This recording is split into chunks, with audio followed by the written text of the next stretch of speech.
wabarakatuh. Ma'asyiral muslimin wal muslimat, bapak-bapak, ibu-ibu, para jamaah Masjid Ronim yang dirahmati Allah Subhanahu wa taala, khususnya kepada takmir masjid, Pak Darmaji beserta segenap jajaran, pimpinan cabang Muhammadiyah, pimpinan cabang Aisyah Kecamatan Setirogo yang kami hormati. Marilah bersama-sama kita bersyukur kepada Allah Subhanahu wa taala atas limpahan nikmat dan rahmatnya pada kesempatan sore hari ini kita bisa bersama-sama hadir dalam kajian rutin bulanan kita ini dengan baik, dalam keadaan sehat walafiat. Mudah-mudahan kehadiran kita dalam taklim kita ini diberkahi, dirahmati dan diridhai oleh Allah Subhanahu wa taala. Sudah agak lama kami tidak bersilaturahim ke masjid kita ini. Sampai tadi ketika baru datang saya tanya pada Pak Darmaji, kok makin sejuk hawanya ini? Ternyata sudah setahun lebih ya Pak, ini sudah setahun lebih, karena sudah kelamaan nggak silaturahim ke sini. Alhamdulillah bisa ketemu lagi dengan Bapak Ibu jamaah semuanya. Mudah-mudahan panjenengan seger waras, sehat walafiat, diparingi umur ingkang berkah, okay. Saged berziarah ke Makkah dan Madinah, menunaikan haji maupun umroh insyaallah, amin. Okay. Bapak Ibu para jamaah ingkang kula hormati, kita perlu banyak-banyak bersyukur karena hidup yang diberikan oleh Allah kepada kita itu sendiri merupakan nikmat, ya. Janganlah kita menilai sesuatu nikmat itu terbatas pada hal-hal yang sifatnya materialistik, bendawi, yang kasat mata, ya. Karena banyak sekali kenikmatan-kenikmatan yang dianugerahkan oleh Allah kepada kita, walaupun tidak nampak secara nyata. Bahkan kami katakan kehidupan itu sendiri, hidup itu sendiri merupakan kenikmatan dari Allah Subhanahu wa taala. Karena dengan masih hidup artinya kita masih bisa mempunyai kesempatan untuk bertaubat atas segala macam dosa kita. Kita masih bisa memperbaiki kesalahan-kesalahan kita, memperbaiki kualitas ibadah kita, ya. Kemudian juga memperbanyak amal soleh kita. Karena kita juga harus memahami bagaimana hakikat kehidupan kita. Allah menjelaskan hal ini di dalam firman-Nya di dalam surat Al-Baqarah ayat 28, ya.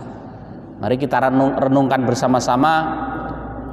A'udzubillahi minasyaitonirrajim. Bismillahirrahmanirrahim. Kaifa takfuruna billah wa kuntum amwatan fa ahyakum summa yumitukum summa yuhyikum summa ilaihi turja'un.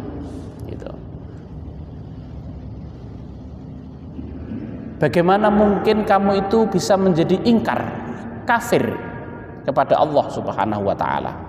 Kaifa takfuruna, gitu ya. Wa kuntum amwatan, padahal dahulunya kamu itu mati. Maksudnya mati tidak ada. Kita semuanya dulu tidak ada. Gitu. Fa ahyakum, lalu kemudian Allah menghidupkanmu. Kehidupan kita yang pertama adalah di alam rahim ibu kita masing-masing, ya. Lalu kemudian di dunia ini, ya, di dunia ini, summa yumitukum, kemudian dia mematikanmu. Jadi setelah kita diberi hidup, maka kita dimatikan oleh Allah Subhanahu wa taala. Tsumma yuhyikum, kemudian Allah menghidupkanmu lagi, yaitu di kehidupan akhirat. Yang terakhir, tsumma ilaihi turja'un. Kehidupan yang kedua itu bukan untuk beramal lagi, tsumma ilaihi turja'un, kemudian kepadanya Allah lah kalian akan dikembalikan. Nah, mari kita kupas bersama satu ayat ini dalam kehidupan kita, ya. Tadi di awal sudah kami katakan bahwa hidup itu sendiri adalah kenikmatan dari Allah Subhanahu wa taala. Karena kalau kita hidup artinya masih diberikan kesempatan oleh Allah untuk bertaubat, gitu. Di dalam salah satu hadisnya Rasulullah menegaskan, innallaha yaqbalu taubatal abdi malam yughurgir. Sesungguhnya Allah itu menerima taubat hambanya, seorang hamba, selama nafas belum sampai di tenggorokan. Jadi selama hidup ini Allah memberikan kesempatan kepada kita untuk bertaubat, gitu. Nah, kita harus mempunyai kesadaran sehingga kita tidak sampai lupa diri. Jangan sampai kita lengah dalam kehidupan ini, akhirnya kemudian tersesat, lalu tidak tahu arah kemana. Karena itu kita harus hakikat kehidupan kita ini dari mana, mau dibawa kemana, untuk apa kita hidup, semuanya harus kita pahami, ya. Imam Zarkashi, salah satu pendiri pondok Gontor, itu pernah mengajarkan kepada santri-santrinya pada waktu itu untuk memberikan motivasi dalam kehidupan ini. Beliau mengatakan kita itu harus berani hidup, tak takut mati. Takut mati, jangan hidup. Takut hidup, mati saja, gitu. Jadi kalau kita sudah diberikan hidup oleh Allah, harus berani kita jalani. Berani hidup. Dan tidak takut mati, karena orang hidup pasti akan mati, gitu. Jadi berani hidup, tak takut mati. Takut mati, jangan hidup, gitu.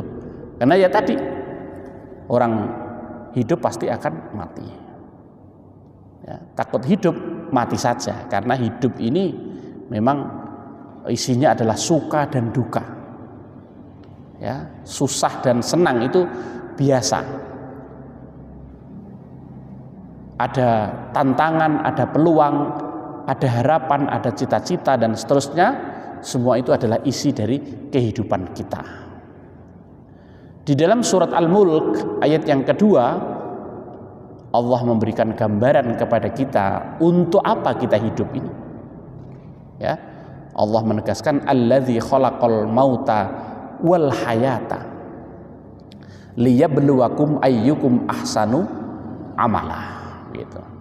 Dialah Allah yang menciptakan kematian dan kehidupan, ya. Kematian dan kehidupan, ya, untuk mengujimu manakah di antara kamu yang terbaik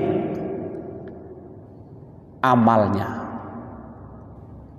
Allah menegaskan di sini al-mauta, kematian, baru kehidupan. Mengapa? Satu, karena memang kita dari tiada dulu. Kita semuanya sebelumnya tidak ada.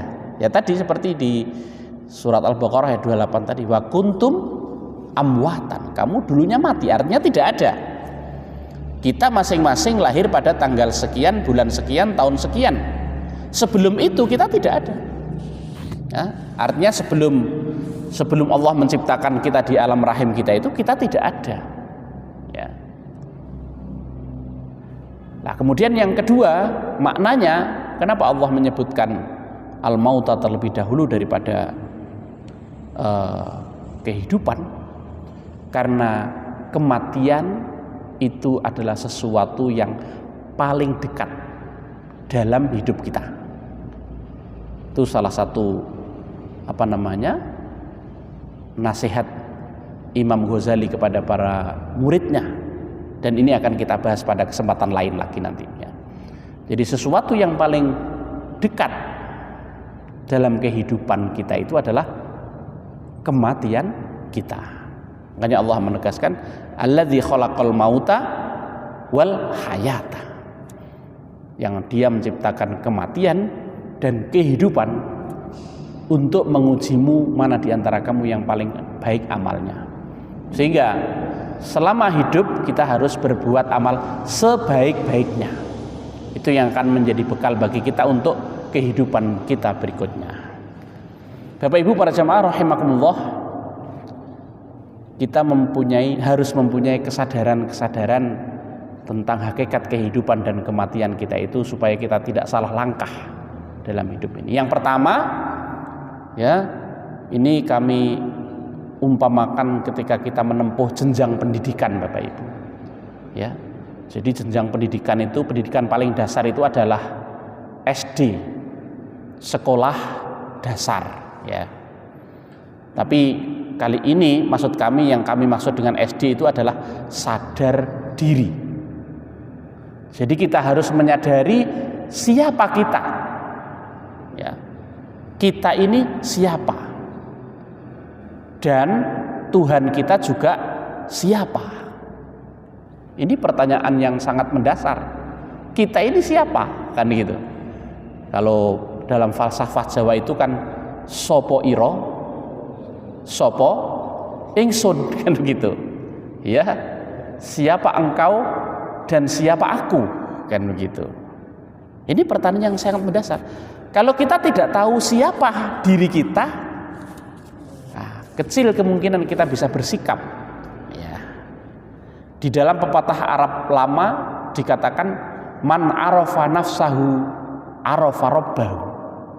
Siapa yang dapat mengenali dirinya, ya, dari mana dia berasal, sedang di mana mau kemana, ya, maka dia akan mengenal Tuhannya, ya. Jadi ma'rifat itu di situ, Bapak Ibu. Ma'rifat itu kan berasal dari kata arafa, ya'rifu juga, kan begitu. Jadi siapa yang mengenali jati dirinya, maka dia akan dapat mengenali Tuhannya. Karena itu di dalam salah satu ayat Allah menegaskan wa fi anfusikum afala tubsirun, dan terhadap dirimu sendiri mengapa kamu tidak memperhatikan siapa dirimu itu, gitu. Ya. Jadi kita harus mengenal diri kita ini siapa, jati diri kita ini siapa. Di dalam surat Az-Zariyat Allah telah menegaskan dalam firman-Nya, a'udzubillahi minasyaitonirrajim, wa ma khalaqtul jinna wal insa illa liya'budun. Yang artinya tidaklah kami menciptakan jin dan manusia kecuali untuk menyembahku, kata Allah. Jadi Allah menciptakan kita manusia dan juga jin termasuk, tujuannya adalah supaya mengabdi, beribadah kepada Allah Subhanahu wa ta'ala. Dengan demikian hakikatnya kita ini adalah hamba Allah Subhanahu wa ta'ala. Allah adalah Tuhan kita, ya. Jadi kalau ditanya siapa kita, kita adalah hamba Allah Subhanahu wa ta'ala. Allah adalah Tuhan kita. Tugas kita, ya, dalam hubungan dengan Allah Subhanahu wa ta'ala itu adalah untuk menyembahnya, beribadah kepadanya. Nanti dalam kehidupan di alam raya ini, Allah menugaskan kita manusia sebagai khalifah di muka bumi, sebagaimana yang ditegaskan dalam firman-Nya yang lain, wa idz qala rabbuka lil malaikati inni ja'ilun fil ardi khalifah. Dan ingatlah ketika Tuhanmu berfirman kepada para malaikat, ya, sesungguhnya aku hendak menjadikan khalifah di muka bumi. Yang dimaksud adalah Adam, manusia, gitu. Nah, karena kita ini adalah hamba yang tugasnya adalah menyembah, beribadah kepada Allah, maka seluruh aktivitas kehidupan kita, seluruh gerak kehidupan kita harus dalam kerangka atau frame ibadah kepadanya. Ibadah di dalam Islam itu mempunyai dua pengertian Bapak Ibu. Ya. Yang pertama, bahwa segala macam perbuatan, ucapan yang dimaksudkan untuk memperoleh ridha Allah Subhanahu wa taala itu adalah ibadah. Ini ibadah dalam pengertian umum.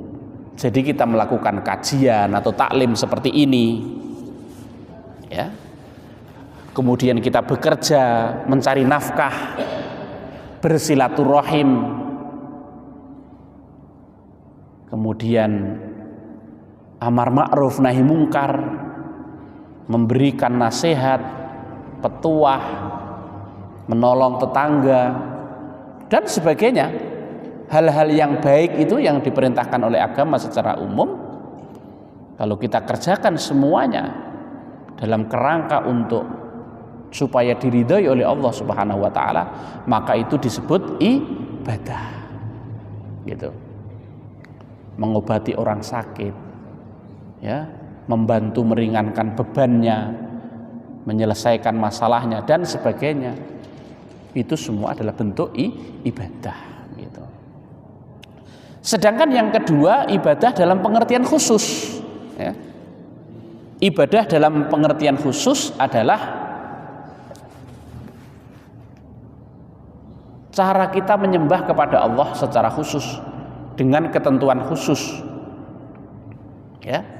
Jadi misalnya adalah sholat, ya. Jadi bahwa sholat itu ketentuannya mulai dari takbiratul ihram sampai salam itu semua sudah ada kaifiyatnya, tata cara pelaksanaannya seperti apa. Rasulullah bersabda, "Shallu kama ra'aitumuni usolli." Sholatlah kalian sebagaimana melihat aku sholat. Jadi kalau kita ingin sholat kita benar, maka kita mengikuti tuntunan beliau, begitu. Kemudian haji, manasiknya apa saja, nanti umroh juga bagaimana, ya, itu semua sudah ada tuntunannya. Beliau bersabda, khudhu anni manasikakum, ya, ambillah dariku oleh kalian manasik haji kalian, ya. Apa bedanya dengan umroh, ya? Jadi kalau umroh itu adalah ihtosakur, ihram, tawaf, sa'i dan cukur, nah, itu sudah selesai. Jadi kalau kita mau umroh, tapi sekarang belum bisa, ini masih musim haji, ya, masih musim haji belum selesai ini, begitu ya. Memang sudah persiapan untuk kembali ke tanah air atau ke negara masing-masing kaum muslimin yang sedang berhaji, ya. Jadi kalau kita mau umrah cukup ihram, seseorang sudah memakai baju ihram kalau laki-laki 2 lembar pakaian tak berjahit, lalu kemudian meniatkan hatinya dan mengucapkan labbaik Allahumma umratan, itu berarti sudah ihram. Larangan-larangan ihram tidak boleh dilanggar. Tidak boleh memakai wangi-wangian, ya, membunuh binatang, memetik tanaman, berhubungan suami istri dan lain-lainnya, itu tidak boleh. Itu sudah ihram. Setelah itu kemudian tawaf, dilanjutkan dengan sa'i, ya, berjalan dari Bukit Sofa ke Bukit Marwa, kembali ke Bukit Sofa dan begitu seterusnya. Lalu yang terakhir cukur atau tahallul, gitu. Tapi kalau haji ditambah dengan wukuf di Arafah, ya, mabit di Musdalifah, mabit di Mina, melempar jumroh di Jamarot, ya, lalu kemudian nanti tawaf ifadah sebelum meninggalkan Makkah, tawaf wada, kan begitu. Itu semua sudah ada tuntunannya dari Rasulullah SAW. Itu disebut ibadah mahdoh, ya, ibadah atau ibadah khusus. Tidak boleh di luar ketentuan itu, ya, gitu. Tapi kalau ibadah yang umum tadi maksudnya adalah semua perbuatan baik yang dimaksudkan untuk mencari ridha Allah, kita niatkan untuk ridho Allah namanya ibadah, dan itu tujuan Allah menciptakan kita hidup ini, begitu. Oleh karena itu dalam menjalankan fungsi atau peran kita sebagai khalifah harus berlandaskan itu. Maka tidak mungkin orang yang orientasi hidupnya untuk ibadah itu akan membuat kerusakan, membuat kekacauan, karena semua yang dilakukannya berorientasi supaya Allah ridho kepadanya, dan Allah ridho kepada kita itu kalau kita melakukan semua amalan sesuai dengan kehendaknya, begitu ya. Jadi ini yang disebut dengan sadar diri, Bapak Ibu ya. Kesadaran yang pertama. Kemudian yang kedua, ibarat di jenjang pendidikan itu yang kita tempuh berikutnya adalah SMP, sekolah menengah pertama. Nah, tapi yang kami maksud di sini adalah sadar mengenai posisi kita.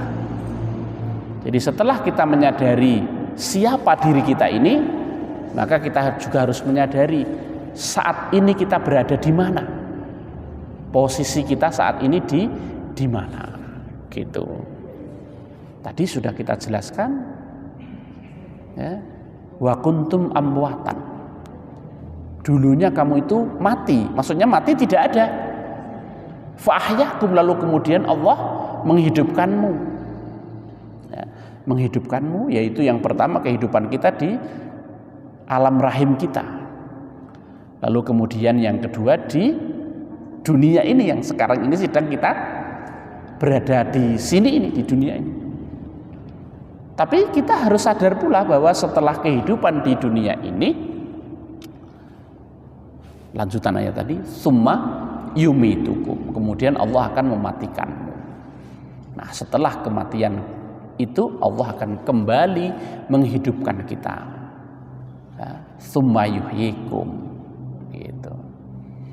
Jadi saat ini kita berada hidup di dunia, tapi kita sadar bahwa itu akan berakhir dengan kematian. Tidak selesai sampai di situ. Kita ini berbeda dengan binatang, tumbuhan, begitu hidupnya selesai pula urusannya, kan begitu.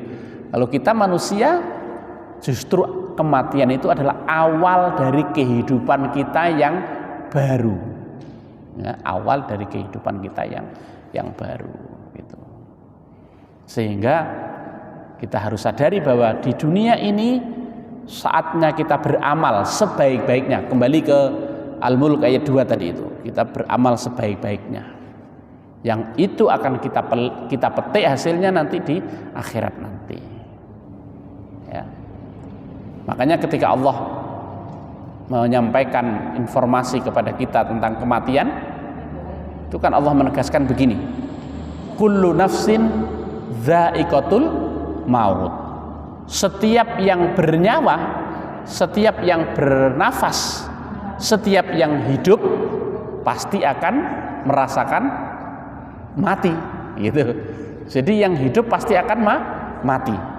Manusia, kita semuanya. Lalu kemudian dilanjutkan oleh Allah, wa innama tuwaffawna ujurakum yaumal qiyamah. Dan sesungguhnya kalian akan disempurnakan balasan bagi kalian hidup di dunia ini itu nanti di hari kiamat, ya, di hari kiamat. Yang berbuat baik dibalas dengan kebaikan, dimasukkan ke dalam surganya dengan rahmat Allah. Yang berbuat ingkar, berbuat keji, tidak patuh taat kepada Allah, disiksa di nerakanya, kan begitu. Bahkan itu sekecil apapun. Faman ya'mal mithqala dzarratin khairan yarah, kata Allah. Barang siapa yang berbuat amal kebaikan sekecil apa, mithqala dzarrah, ya, sebiji dzarrah, pasti dia akan melihat atau mendapatkan balasannya. Wa may ya'mal mithqala dzarratin syarron, dan barang siapa yang melakukan sekecil apapun, sebiji dzarrah berupa kejahatan, dia juga akan melihat balasannya, mendapatkan balasannya, begitu. Ya. Wa innama tuwaffawna ujurakum yaumal qiyamah. Makanya ada orang kadang-kadang berbuat baik di dunia ini, tapi dia belum mendapatkan balasan sebaik-baiknya. Malah ada orang yang berbuat jahat di dunia ini hidupnya mulia, maksudnya bahagia dengan bergelimang materi, harta benda dan sebagainya. Ya, ada orang korupsi sampai 600 miliar. 600 miliar, ya. Itu kan seberapa kira-kira jumlah uangnya itu? Jumlah lembar uangnya itu seberapa? Belakangan malah ada yang mengatakan ada yang korupsi hampir 1 triliun. 900 termasuk pecahan di masjid kira-kira kan begitu. Pecahan 1.000 rupiah, terus seberapa banyaknya kan begitu. Nah itu kalau hukuman di dunia boleh tidak bertaubat sampai kematian oleh Allah di akhirat sesuai dengan ayatnya. Ketika kita hidup itu harus supaya kita segera bertaubat gitu. Nah karena itu Rasulullah SAW pernah memberikan wejangan kepada kita semua Bapak Ibu tentang kehidupan kita di dunia ini. Beliau bersabda, ya, isma syi'ta, ya. Maksud kami, kun fid dunya ka'annaka gharibun au abiru sabilin. Ya. Jadilah kamu di dunia ini seolah-olah kamu orang asing, ya, atau orang yang sedang dalam perjalanan. Kata orang Jawa itu ibaratnya mampir ngombe, gitu. Ibaratnya mampir ngombe. Kita hidup di dunia ini seperti orang yang mampir ngombe sebentar saja. Setelah itu nanti akan pindah, kan begitu. Jadi kun fid dunya ka'annaka gharibun au abiru sabilin.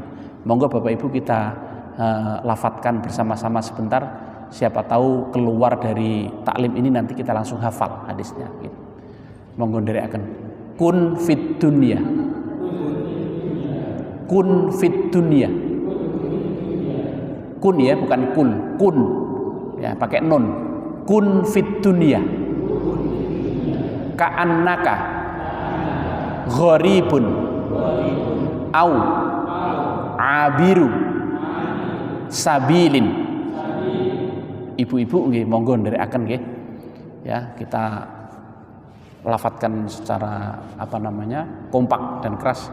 Kalau menghafalkan bersama insya Allah lebih cepat, ya. Kun fit dunya ka'annaka gharibun au abiru sabilin. Nah, sepindah malih. Kun fit dunya ka'annaka gharibun au abiru sabilin. Coba saya ingin dengar yang dari bapak-bapak saja, ya. Saya tidak usah mengikuti. Kira-kira sudah hafal atau belum? Terus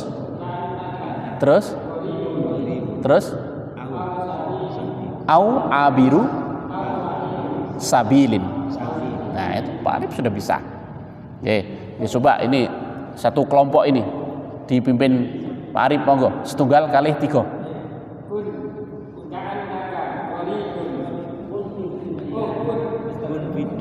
Nah, dimulai dengan kompak, setunggal kali 3.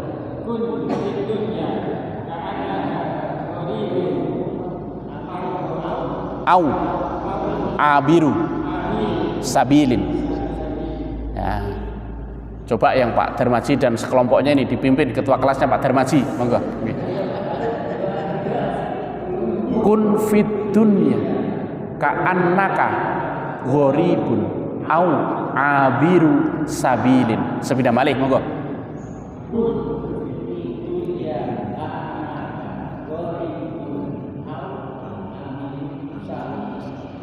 Ya 75 lah nilainya kira-kira. Terus pundi bapak-bapak sebelah kelompok utara sampun saged? Monggo nderekaken pelan-pelan nggih. pelan-pelan nggih nderekaken kula. Kun fid dunya ka'annaka gharibun au abiru sabilin. Lumayan lah. Ya belum mencapai 75 tapi sudah lumayan itu gitu. Nggih. Ibu-ibu monggo setunggal kalih 3.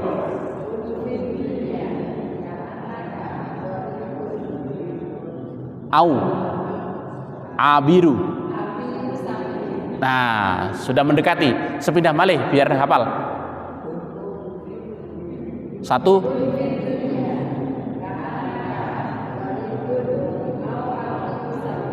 Nah, lumayan. Ya, 85 ya. Gitu. Jadi kun fid dunya, jadilah kamu di dunia atau hiduplah kamu di dunia itu ka'annaka gharibun, seolah-olah kamu orang asing. Kita kalau hidup di suatu tempat sebagai orang asing, yang ada dalam pikiran kita bagaimana Bapak Ibu? Ya kita pasti tidak tinggal di situ, kan gitu. Seperti jamaah haji yang sekarang sedang berhaji di Tanah Suci, mereka tidak punya bayangan niatan di situ terus akan pulang karena itu bukan negerinya, kan begitu. Au abiru sabilin, atau seperti orang yang sedang dalam perjalanan, seperti Ustadz Adi dan kawan-kawan ini kan sedang dalam perjalanan. Hari ini melakukan safari dakwah di Jatirogo dan nanti pindah ke Bangilan. Nah, kan gitu. Kalau orang Jawa bilang tadi mampir ngombe, namanya mampir ngombe ya enggak di situ terus kan begitu. Nah, begitu pula kita di dunia ini Bapak Ibu. Jadi kita pahami bahwa dunia ini sementara, makanya disebut fana. Kalau akhirat disebut baka. Ya, sudah pergi ke alam baka. Maksudnya baka itu bakok. Bakok itu artinya adalah kekal. Ya, karena di sana tidak ada lagi kehidupan, namanya disebut hari akhir. Ya itu. Jadi ketika di dunia kita sementara, dan kesementaraan ini harus kita gunakan untuk beramal dan beramal. Itu wejangan Rasulullah kepada kita. Sadar mengenai posisi. Lalu yang ketiga Bapak Ibu, kita menginjak ke jenjang berikutnya SMA, sekolah menengah atas. Atau maksud kami adalah sadar mengenai akibat. Sadar mengenai akibat apapun perbuatan yang kita kerjakan itu ada akibatnya, ada konsekuensinya. Ya, seperti yang tadi sudah kami jelaskan, barang siapa yang mengerjakan sekecil dzarrah, sekecil apapun berupa kebaikan, dia pasti akan melihat balasannya. Ya, becik ketitik Allah ketoro, kan begitu. Ya, falsafah Jawa itu penuh dengan makna Bapak Ibu ya. Jadi becik ketitik Allah ketoro. Wong nek lakune apik pasti tinemu, ya kan begitu. Akan mendapatkan balasannya. Kalau di dalam Al-Qur'an itu disebutkan in ahsantum li'ang fusikum wa in asatum falah gitu. Kalau kalian berbuat kebaikan, itu kalian berbuat kebaikan untuk diri kalian sendiri. Dan sebaliknya kalau kalian berbuat keburukan, akibat buruknya juga akan kembali kepadamu. Gitu. Nah, karena itu setiap kita harus menyadari bahwa setiap perbuatan kita akan mendapatkan balasan dari Allah Subhanahu wa taala. Ya. Dan kalau tidak di dunia ini, pasti di akhirat kelak.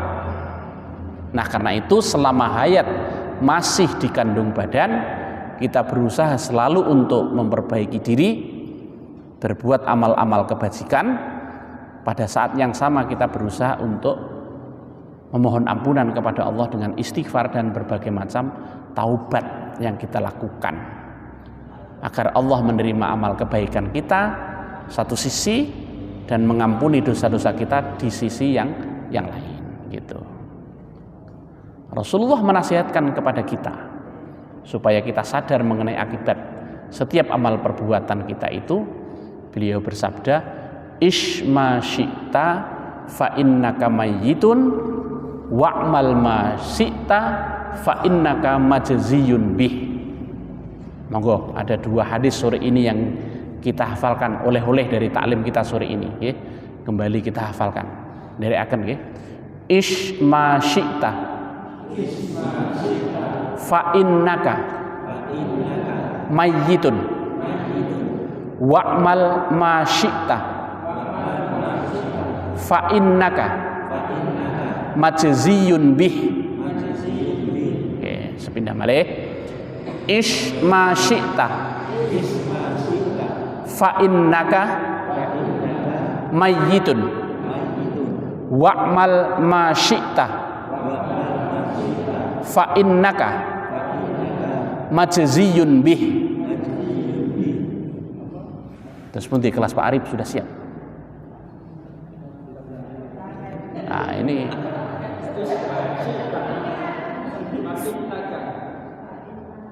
Mai, terus wa'mal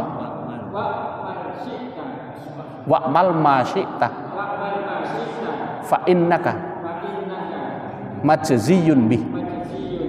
Nah, sekarang ibu-ibu kelihatannya sudah lebih siap. Nggih. Monggo ibu-ibu. Fa innaka mayyitun wa'mal ma syi'ta fa innaka majziyun bih. Nah, tipe wang suli malih nggih. Monggo setunggal kalih 3.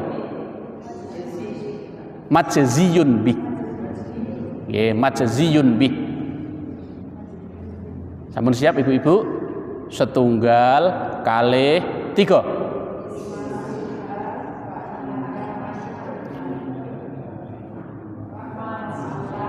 Wa'mal ma syi'ta. Nah, gitu. Monggo sareng-sareng. Isma syi'ta fa innaka mayyitun wa'mal ma syi'ta fa innaka majziyun bih. Hiduplah kamu di dunia ini sesukamu, sakarepmu dewe. Gitu. Tapi ketahuilah kamu pasti akan mati. Di dunia ini Bapak Ibu, orang baik mati, orang jahat juga mati. Masalahnya tidak terhenti di situ. Setelah mati kita akan dihidupkan lagi, ya, tsumma yuhyikum, ya, dihidupkan lagi untuk mendapatkan balasan semua yang kita kerjakan. Wa'mal ma syi'ta, kerjakanlah apapun yang ingin kamu kerjakan sekehendakmu, fa innaka majziyun bih, tapi kamu akan mendapatkan balasannya. Ini yang kami maksud dengan sadar mengenai akibat. Orang itu kan korupsi karena dia tidak menyadari bahwa perbuatan korupsinya itu nanti akan dihukum oleh Allah. Ya, kalau jaksa, hakim, polisi bisa ditipu, bisa dikelabui, bahkan bisa dibeli, ya kan? Tapi kalau Allah kan tidak bisa. Alaihissallahu bi ahkamil hakimin. Bukankah Allah itu adalah hakim yang paling bijaksana? Wallahu sari'ul hisab. Allah itu sangat cepat perhitungannya, hisabnya sangat cepat. Tidak ada yang luput. Ya. Wallahu muhitum bima ta'malun. Allah itu mengawasi, meliputi apapun yang kalian kerjakan. Wa huwa ma'akum ainama kuntum. Dia Allah bersamamu dimanapun kamu berada. Jadi orang kalau menyadari setiap amal perbuatannya akan mendapatkan balasan, insya Allah kondisinya baik. Nah, gitu. Itu yang disebut dengan ma'iyatullah. Ya, kebersamaan Allah terhadap dirinya. Gitu. Jadi dia menyadari Allah selalu mengawasinya. Muraqabatullah, Allah selalu mengawasinya. Jadi orang itu berbuat jahat itu karena dia tidak sadar bahwa Allah sedang mengawasinya. Karena itu di dalam pikiran kita harus selalu kita sadarkan Allah mengawasi kita, Allah mendengar kita. Sehingga kalau kita berbuat kebaikan, kita makin semangat. Ya, Allah akan sayang kepada kita. Dan kalau akan berbuat kejahatan, kita juga pikir-pikir karena Allah selalu melihat kita. Ini sadar mengenai akibat. Selanjutnya Bapak Ibu para jamaah rahimakumullah, setelah segala sesuatunya kita kerjakan dengan sebaik-baiknya, di dunia ini kita selalu berusaha memperbaiki diri, bertaubat atas segala hal yang mungkin terjadi salah dan khilaf atas semua perbuatan kita. Ya, kita juga sadar terhadap diri kita ini siapa. Setelah itu semua, maka kemudian segalanya kita kembalikan kepada Allah Subhanahu wa taala. Hasil akhir dari semua amal perbuatan kita pasrahkan kepada Allah. Sampailah kita ke jenjang PT, perguruan tinggi. Tapi yang kami maksud di sini adalah pasrah dan tawakal. Ya, jadi semua amal perbuatan kita pasrahkan kepada Allah. Ya, lalu kita bertawakal kepadanya. Seperti yang sering kita baca di ayatnya itu, inna sholati wa nusuki wa mahyaya wa mamati lillahi rabbil alamin. Sesungguhnya sholatku, ibadahku, hidupku sampai matiku semuanya adalah untuk Allah, lillah, rabbil alamin, Tuhan semesta alam. Ya.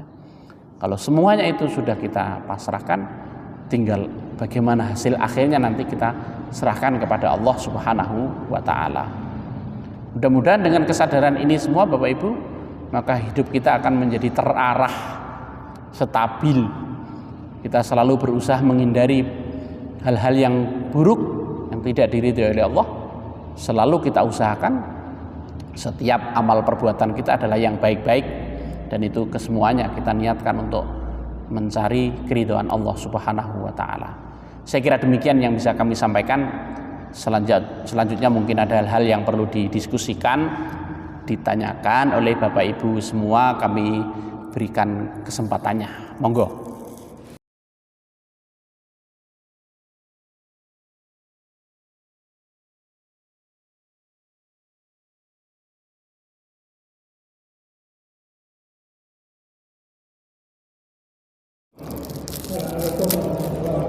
Waalaikumsalam warahmatullahi wabarakatuh.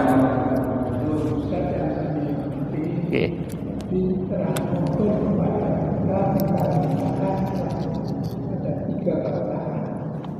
Pertama, untuk saya sudah dituntun aja sulit mengikutinya, apalagi karena tentunya yang saya tanyakan tadi itu merupakan peringatan bagi diri kita masing-masing atau merupakan doa. Terima kasih. Assalamualaikum warahmatullahi wabarakatuh. Diperjelas Pak Darmaji, maksudnya bagaimana kira-kira? Maksud dari Pak Gubernur Yeah. hadis yang dikumpulkan tadi, bacaan tadi itu merasa kesulitan. Apakah itu merupakan Oh gitu. Oh, oke. Baik. Itu adalah tuntunan Rasulullah kepada kita semua, Bapak Ibu. Ya, jadi agar kita itu waspada, gitu. Baik yang pertama, jadilah atau hiduplah kamu di dunia ini seperti orang asing atau orang yang sedang dalam perjalanan, gitu. Lalu yang kedua tadi, hiduplah kamu sesuka hatimu, tapi ketahui kamu pasti akan mati. Dan beramallah sesukamu, kamu mau jadi orang jahat, mau jadi orang baik, sakarepmu, kan begitu. Tapi kamu pasti akan dibalas. Jadi manusia itu adalah makhluk yang merdeka. Ya. Dia bisa sangat mulia, tapi dia juga bisa sangat jahat, sangat hina, lebih hina daripada binatang sekalipun. Itulah manusia. Allah telah memberikan manusia itu akal, yang dengan akalnya itu dia bisa berpikir, memilih mana yang baik dan mana yang buruk. Di dalam diri manusia selalu diberikan dua jalan, ya, fahadainahun najdain. Kami berikan manusia itu dua jalan, ya, fa'alhamaha fujuraha wa taqwaha. Allah memberikan kepada setiap manusia itu jalan, maksudnya ditunjukkan jalan fujur, jalan berbuat dosa, jalan berbuat takwa. Tapi kemudian Allah menjelaskan, qad aflaha man zakkaha. Sungguh beruntunglah orang yang selalu berusaha membersihkan jiwanya. Wa qad khaba man dassaha. Dan merugilah orang yang mengotori jiwanya. Jadi Allah sudah memberikan petunjuk-petunjuknya kepada kita. Selanjutnya kita manusia diberikan kebebasan untuk memilih, ya. Bahkan dalam surat Al-Kahfi itu, wa qulil haqqu mir rabbikum, katakanlah kebenaran yang hakiki itu dari Tuhan. Faman syaa'a falyu'min wa man syaa'a fal yakfur. Barang siapa yang menghendaki silahkan dia mukmin, siapa yang menghendaki dia silahkan menjadi kafir. Tapi masing-masing pilihan kita itu ada konsekuensinya. Jadi melalui dua hadis tadi itu Rasulullah ingin memberikan warning, peringatan kepada kita semua, sehingga nanti kalau ada manusia yang dimasukkan ke dalam surga oleh Allah itu karena memang dia mengikuti petunjuknya, beriman lalu beramal soleh, kemudian dirahmati oleh Allah SWT. Sebaliknya kalau ada orang manusia yang dimasukkan ke dalam neraka oleh Allah, disiksa, bukan berarti Allah kejam, tetapi sudah datang peringatan-peringatan tapi dia mengabaikannya, bahkan menentangnya. Kira-kira begitu Bapak? Nggih. Monggo berikutnya yang lain. Monggo nggih. Nggih niki Rian, monggo. Nggih. Waalaikumsalam warahmatullahi wabarakatuh.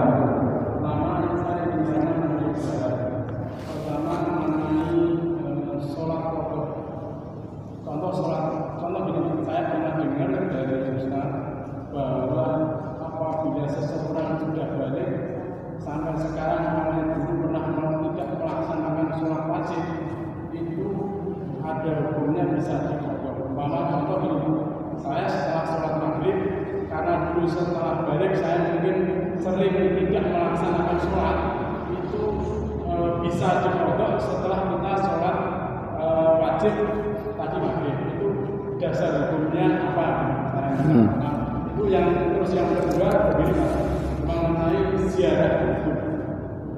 Banyak masyarakat khususnya di desa-desa itu banyak kadang-kadang ziarah kubur disalahartikan.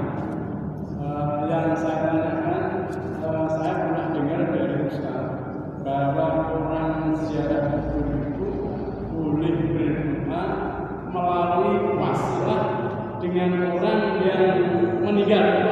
Contoh orang ziarah kubur ke Sunan Kalijogo atau Sunan Bonang, apakah dia kan menurut pemahaman saya itu mestinya permintaannya langsung kepada Allah, tapi permintaannya karena dianggap yang diziarahi adalah seorang wali, dia bisa minta melalui wali, itu diperbolehkan kepada.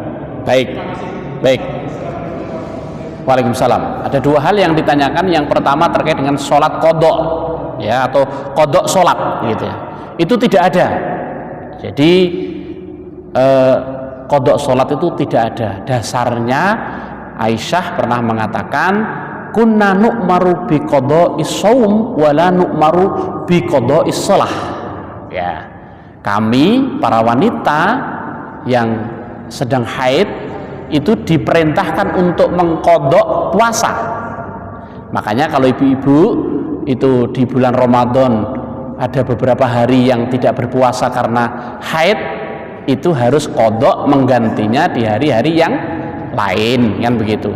Begitu pula kalau ada orang yang sakit atau bepergian, faman kana minkum maridun aw ala safarin, barang siapa di antara kalian itu ada orang yang sakit atau sedang dalam bepergian sehingga tidak berpuasa, ya, faidatum min ayyamin ukhor, maka dia boleh menggantinya di hari-hari yang lain, gitu. Tapi untuk sholat tidak ada. Jadi tidak ada qadha sholat. Jadi sholat itu Allah menegaskan innas sholata kanat 'alal mu'minina kitaban mauqutah, gitu. Sesungguhnya sholat itu adalah kewajiban bagi orang-orang mukmin yang sudah ditentukan waktu-waktunya. Subuh jam berapa, zuhur jam berapa, asar, maghrib, isya jam berapa, dilaksanakan pada waktunya, tidak boleh diqodok. Nah, kalau wanita misalnya haid, sholat yang ditinggalkannya karena haidnya tidak diqodok, berbeda dengan puasa. Nah, jadi sholat satu-satunya kewajiban yang sama sekali tidak boleh ditinggalkan. Orang itu baik sehat maupun sakit, walaupun sakit tetap harus sholat. Dalam keadaan mukim maupun musafir tetap harus sholat. Hanya saja kalau orang musafir ada beberapa kemudahan yang diberikan oleh Allah. Orang yang musafir dia boleh sholat di jamak, 2 sholat dalam satu waktu. Juga boleh dikosor 4 rakaat menjadi 2. Juga boleh sholat di atas kendaraan. Nah, jadi kalau sudah masuk waktunya jangan sampai kelewat. Misalnya kita ke Jakarta dari Jatirogo ini, berangkatnya jam 5 sore, belum maghrib, terus berjalan sampai Jakarta sudah subuh, belum maghrib dan isya, maka kita harus sholat di atas kendaraan, bukan diqodok nanti setelah sampai di Jakarta, gitu. Ya, jadi intinya tidak ada qodok sholat. Itu yang pertama. Yang kedua tentang ziarah kubur. Ziarah kubur itu adalah sesuatu yang baik, karena dengan berziarah kubur maka kita bisa ingat mati. Kita juga akan seperti ini, kan begitu?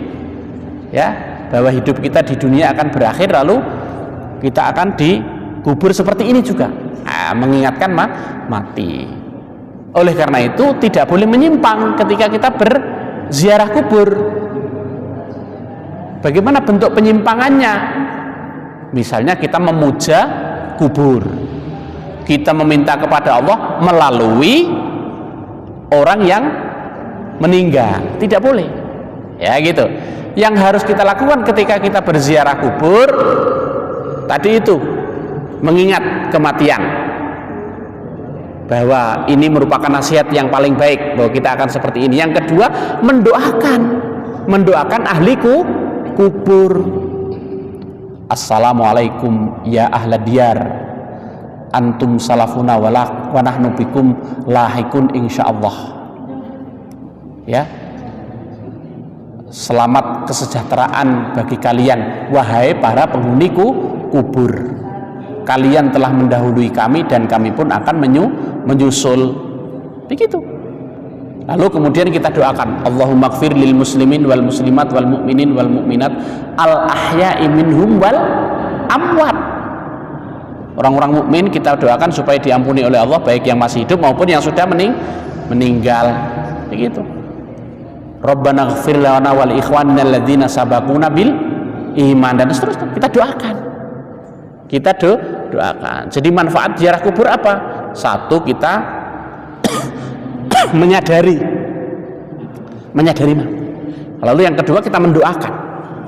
Adapun kalau kita meminta keberkahan dari kubur, itu tidak boleh.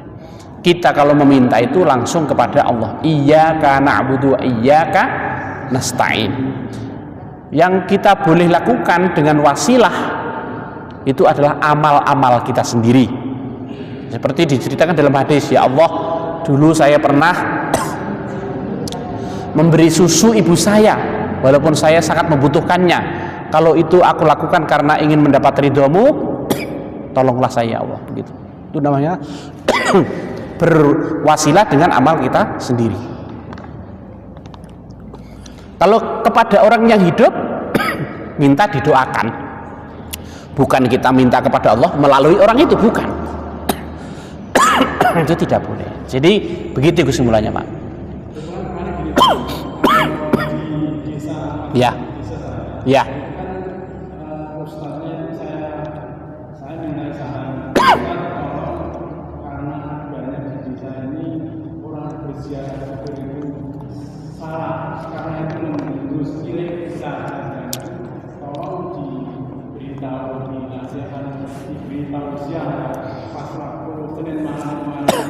Nggih. Dia menjelaskan seperti itu. Jadi memang dilarang orang berziarah kubur meminta kepada dia. Tetapi kalau seperti di tempatnya wali dan lain, wasilah meminta kepada Allah, tapi dia melalui itu gitu. Ustaznya menjelaskan. Tidak bisa seperti itu. Salah. Itu salah. Bahkan kita minta wasilah kepada makam Rasulullah juga tidak boleh. Tidak boleh. Jadi kalau kita mau berwasilah itu dengan amal kita sendiri. Ya ayyuhalladzina amanu taqullaha wabtaghu ilaihil wasilah, dengan ketakwaan kita kepada Allah Subhanahu wa taala. Gitu. Adapun kalau orang belum sadar, ya berproses. Saya kira gitu. Monggo Bapak. Assalamualaikum warahmatullahi wabarakatuh. Pertama tadi Bapak menyampaikan kalau orang sakit pun tetap harus sholat, tapi bagaimana kalau terjadi sakit tapi nggak sadar, yura mati, Ora urip. nggak sadar, itu apakah jadi wajib harus sholat? Yang kedua, pada waktu kita barang jumroh itu kan ada barang jumroh akobah, ustaz, ada nafar awal, nafar sani.